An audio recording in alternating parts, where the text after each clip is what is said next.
بيراميدز ولقائه الهام بكره ان شاء الله باذن الله امام نهضه بركان في السوبر الافريقي.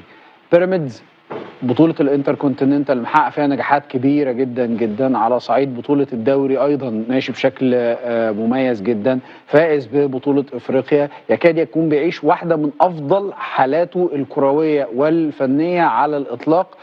من كل قلبي ان شاء الله باذن الله بتمنى لهم كل التوفيق بكره قدام نهضه بركان. خليني اخد راي كباتننا برضو في اللقاء وكلمه كمان عن بيراميدز. كابتن هاني، انا بحييك طبعا يا ابراهيم، لان الحقيقه يعني انا كنت شايف ان لازم الاهتمام الاعلامي لفريق بيراميدز يكون افضل من كده. ما عندوش جماهير لكن الحقيقه هو بيمثل مصر بشكل اكتر من رائع. الموسم ده الحقيقه موسم استثنائي. هو السؤال هل يستمر بيراميدز لمواسم قادمه بهذا المستوى؟ هو ده السؤال. لكن على مستوى الدوري خلي بالك، هو لو كسب كل مبارياته هيبقى اول الدوري. ايوه بفرق نقاط يعني. على خطر يعني، فريق دايما خطر. طبعا وعنده عناصر جيده جدا وحاله معنويه جيده جدا. هل هو هيستغل ده عشان يبقى بالنسبه له دفعه، ولا هتكون في حته ان هو خلاص احنا عملنا حاجات كويسه فهنريح شويه؟ هو ده السؤال المطروح.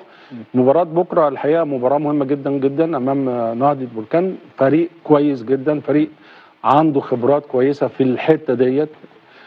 فلكن بيراميدز نتمنى له طبعا ان شاء الله الفوز بكره، لانه بيمثل مصر بشكل كبير جدا، وانا شايف حتى على مستوى الدوري هيكون منافس قوي جدا للنادي الاهلي. كابتن طارق، فاجئني بيراميدز الفتره الاخيره ان هو بيعلى من ساعه مباراه الاهلي. هو كسب الاهلي واستفاق. هو كان بادئ بدايه سيئه جدا جدا جدا، من بعد ماتش الاهلي استغل الدفعه المعنويه. يعني عشان كده بقول لك بيعلى الريتم او المستوى بتاعه بيعلى بشكل ملحوظ جدا جدا، ان بيكسب فرق كبيره، فرق جامده جدا. ثقه بقت عندهم ثقه كبيره قوي. وموضوع الحضور الجماهيري بالنسبه له ما بقاش صعب.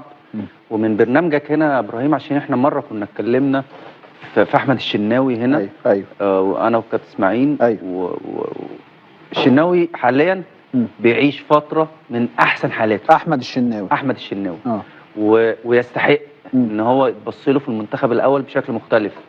طبعا هو ده مش وقته، بس يعني ايه، يعني دي بس ملحوظه، لان قبل كده انا كنت اتكلمت عليه ان هو لا، مستواه السنه دي افضل بكتير جدا، ومن الاجوان اللي هم مركز قوي قوي. ودي بحيي عليها مجلس اداره نادي بيراميدز لسبب واحد، ان جاب له جول كويس قوي، شوكه في ظهره.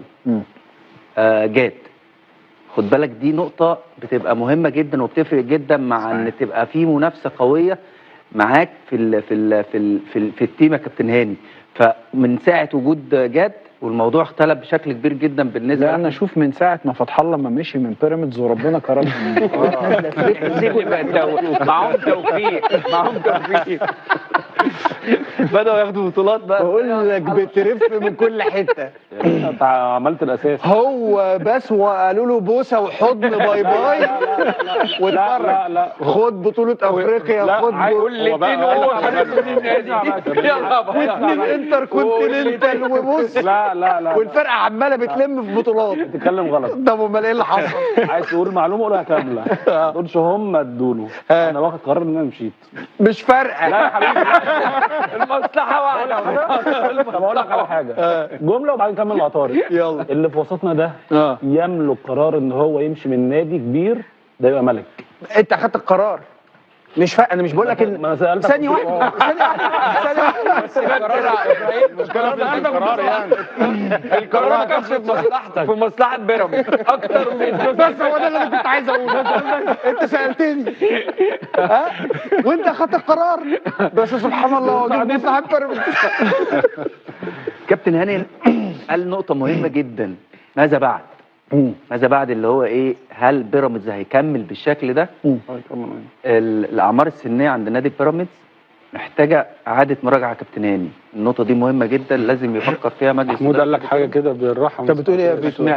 يكمل عادي جدا. يكمل عادي جدا طبعا يكمل عادي. طالما في فلوس يا ابراهيم. لا لا لا مش هيقدر يجيب لعيبه. لا بيتكلم على بيراميدز طول عمره معاه فلوس. الاعمار. لا مش موضوع، خد بالك بيراميدز بقى بيخش. لا يا كابتن سيد، لا هيجيب لعيبه اجانب كويسه، هيجيب لعيبه مصريه. لا بيراميدز بقى بيخش دلوقتي سوق الانتقالات، بيختار له طبعا هو بيجيب لعيبه كويسه وخلاص. لا هو ده اللي انا عايز ايه، لانه القاعده اتبنت صح يعني. طب مين اللي بنى القاعده؟ ايه؟ مين اللي بنى القاعده دي؟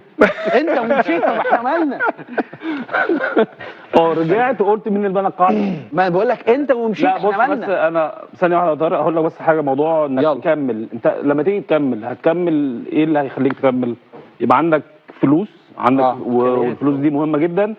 بس اوقات يبقى عندك فلوس يا ابراهيم ومش عارف تعمل بيها حاجه. مظبوط. بس هم معاهم فلوس وعارفين يعملوا بيها حاجه. هم بقى لهم 4 سنين عندهم قوام اللعيبه دايما. ده حقيقي. من 4 سنين يا كابتن هاني دايما اي حد هتساله هيقول لك بيراميدز السكواد الاقوى في الدوري. ده حقيقي. كل سنه حتى هو بيخسر الدوري هو سكواد اقوى، وكل سنه بيجمدوا عن السنه اللي قبل، بيحافظ على القوام بتاعه، لان هو ما بيبيعش غير اللي مش عايزه، وما بقاش بيشتري غير اللي عايزه. هو مش محتاج يبيع. هو دلوقتي بقى هي الجزء بتكلم عليها البيشن بتاع اللعيبه نفسها، قدره اللعيبه ان دايما يكون عنده اصرار على مكسب البطوله. ده بيجي من يعني بيجي بشكل كبير جدا ان في ظهير جماهيري كبير. هل هيقدر بيراميدز في السنين اللي جايه انه اللعيبه بتاعته عندها هذه الامكانيات؟ هو يقدر يا كابتن هاني عشان هو ده قصه سؤال. بالنسبه له كان موضوع انك تاخد اول بطوله. بس خد بالك، خد ثقه مش طبيعيه. بس خد بالك في ناس بتاخد اول بطوله وبعدين خلاص بالنسبه لها. بس هو لا بس كابتن هاني هو بيعمل بيراميدز دلوقتي، بيعمل اللي كان بيعمله النادي او اللي بيعمله النادي الاهلي يعني. بيبني هو خلاص الاساس محطوط، وبيبص على 2 3 اللي هو شايف انه قدامهم 2 3 بيبدا يجيب هو يمتلك الامكانيات. بس في نقطه اللي بيتكلم فيها كابتن هاني، انا فاهمها كويس قوي. فكره الدوري، تقدر تكسب بطوله دوري. بيراميدز عنده دايما الامتار الاخيره بيقع فيها اول ما بيبقى في ضغط كبير جدا، على عكس لما بيكون هو داخل بطوله افريقيا. وصل لنهائي مره الكونفدراليه، وصل النهارده السوبر الافريقي، الانتر كونتيننتال، اللي هي المباراه الواحده هو بيعرف يتعامل معاها. انت هنا بتتكلم، انا فاهم كويس سؤال الكابتن هاني صح كده؟ بتتكلم على المشوار الطويل، يقدر يعملها ولا لا؟ المشوار يقدر يعملها وعملها. هو بقاله 4 5 سنين كل سنه كان بادئ ثالث دوري، خد ثالث دوري 2 3، بعد كده خد ثاني دوري 2 3 ورا بعض. السنه الخامسه اللي هي السنه اللي فاتت زيه زي الاهلي في البناط، وفي قضيه ممكن يبقى بطل دوري. فيقدر يعملها، يقدر يعملها. ودلوقتي بقى اي حد هتكلمه في اي برنامج هيقول لك بيراميدز منافس قوي للدوري. الاسم ده والكلمه دي والمقوله والهويه دي مش بسهوله. دي حاجه كويسه للدوري، حاجه كويسه للكره المصريه بشكل عام يعني. قصدي ان هم يقدروا يعني يقدروا. كابتن سيد طبعا يقدروا، وانا بشوف ان هو ياخد بطوله افريقيا والسوبر الافريقي ده يبقى انجاز كبير جدا في موسم واحد. واخد هو الانتر كونتيننتال كسبان اهلي جده، وقبل اهلي جده اوكلاند، وهيلعب ومكمل. فانا شايف لا يعني موسم بالنسبه لبيراميدز يعني زي ما يعني كان بيقول، هو كان بيجي في الامتار الاخيره ويبدا يبعد عن المنافسه. فالسنه دي هو عمل العكس، بدا بشكل وحش وبعد كده رجع. من مباراه الاهلي زي ما انت قلت، من بعد ماتش الاهلي بيراميدز موجود في حته ثانيه. انا بشوف ان بيراميدز احسن حاجه عملها السنه دي ان هو بيستغل امكانيات كل اللعيبه. أيوه. يعني عنده ساعات كتيره جدا بيبقى عنده غيابات، الغيابات دي بتبقى في صالحه، ما بتحسش بيه جوه الملعب. بتحس ان الفرقه افوق كمان، الفرقه فيها رتم، الفرقه بقت مختلفه عن قبل كده. يعني كان فيها نجوم كتيره جدا، النجوم دي كان في بعض الاحيان بتاثر على الاداء جوه الملعب. أيوه. انا بشوف السنه دي من احسن الفرق اللي موجوده، وهو شئنا ام ابينا هو منافس قوي. هو هيكمل في الدوري. هي النقطة حتة الجمهور هيفرق معاه، ان انت بتيجي في الامتار الاخيرة الاهلي والزمالك عندهم افضلية كبيرة جدا في الحتة دي. صح. وتعتمد برضو على حالة الاهلي والزمالك. يعني انت هتيجي على نهاية الموسم عدد اللعيبه في نادي الزمالك هتقدر تكمل في المنافسه ولا لا؟ عدد اللعيبه في بيراميدز هيقدر يكمل في المنافسه، عدد اللعيبه اللي موجوده في النادي الاهلي هيقدر يكمل في المنافسه. حلو، كلام منطقي وموضوعي. يوريتش رايك فيه ايه؟ الراجل من واحد رجليه خلاص بتقول باي باي انا همشي، والناس بتتكلم في ماتش الاهلي انه لو خسر هيمشي، لا ده مدرب جامد يا جماعه، ده عامل نجاحات كبيره جدا. انت رايك فيها يا كابتن وائل؟ هو اكيد طبعا مدرب ناجح، بدليل ان هو خد بطوله افريقيا، والسنه اللي فاتت يمكن على وشك ان كان ياخد الدوري ولولا الماتشات الاخيره. وانا حتى مع فتح الله في حاجه، هو بيراميدز يعتبر اعلى سكواد في مصر، خد بالك. يعني هو لو عنده جمهور، عايز اقول لك ان الفرقه دي تاخد 3-4 بطولات. تمام، دي حاجه. النقطه الثانيه، لا لو معاه جمهور. بص يا كابتن هاني، انا بتكلم يعني لو معاه جمهور شبه الاهلي والزمالك، باللعيبه اللي موجوده، ده اللي بتكلم بالاداء اللي موجود، الظهير الجماهيري هيساعده انه يكمل ولا لا؟ دي نقطه مهمه جدا. تمام. الحاجه الثانيه يعني فتح الله قال لك هو في تزايد. بيراميدز بقاله كام سنه اصلا؟